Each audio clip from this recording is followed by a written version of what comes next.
I wanted to say a couple of things about Ellen and Diana and how this came about, because not only was Diana one of the main people who made this possible, contributed and made this possible.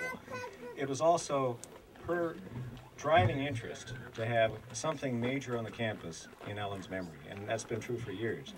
And so she worked to do that, and this is the result.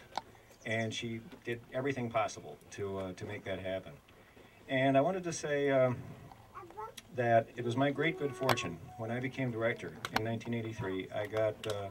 I got word that Ellen would like to meet me. Actually, I had met Ellen once before, but that she would like to talk to me about the school. And so I went over to Petersburg, to her house. People who are older alumni know her house in Petersburg. It's a remarkable place, really. It's a very, very old house. And it's a beautiful place, but it was the way it had been for a very long time. And I walked in, and a lady in blue sweatpants, smoking a true cigarette, met me at the door and said, "Hi, come in," you know, and welcome. And so I came in, and she immediately, we sat down, and she smoked throughout. She said, "You don't mind if I smoke?" And I really couldn't say anything, but of course I don't mind if you smoke. She talked about, she started asking me questions. I started asking questions about what Buxton was, what I thought about this, what I thought about that. And that led to my going back, I think, 5 times. I think I had 5 meetings with Ellen in all, and then she became very ill, and there weren't any more meetings. But it was, it really was a wonderful thing for me to be able to connect with Ellen and get to know her. She had a shortwave radio in her bedroom. That this is not all that long ago. We're talking about 1984, 1985. There was no internet as a possibility out there.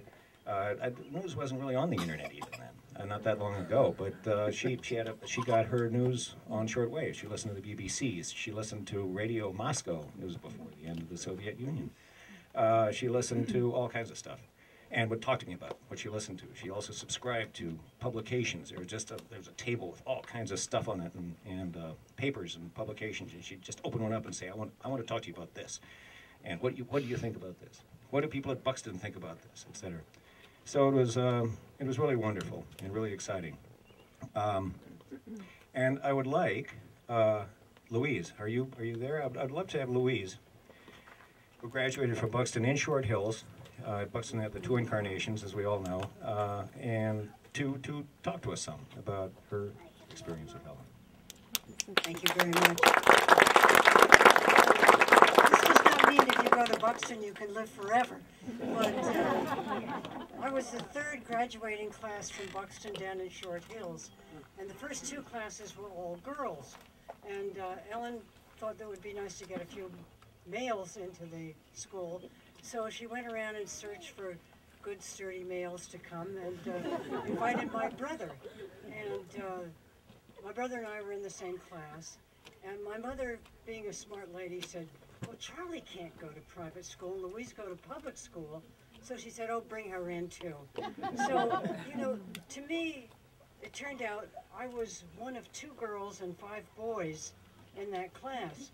One was my brother, one was the kid across the street, one was a boy I had known in dancing school, and it was kind of an interesting experience.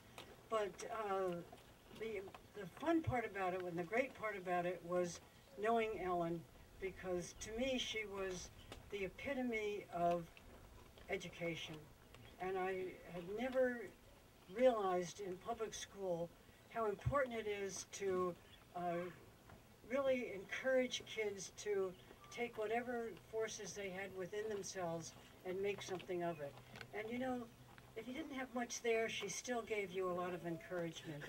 And I think she probably was disappointed in some of us because, for instance, my brother and I were not creative people. We didn't play any instrument, we didn't sing, we didn't draw, but we appreciated the challenges that she developed for us in Buxton. And I just have to tell you one funny story. But I went to Smith College as, of all things, a math major, which is not really what Buxton was fondest of.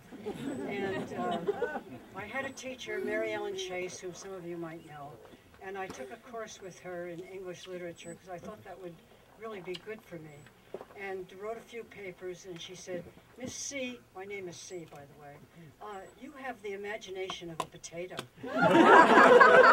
So despite Buxton, everything was okay. Thank you.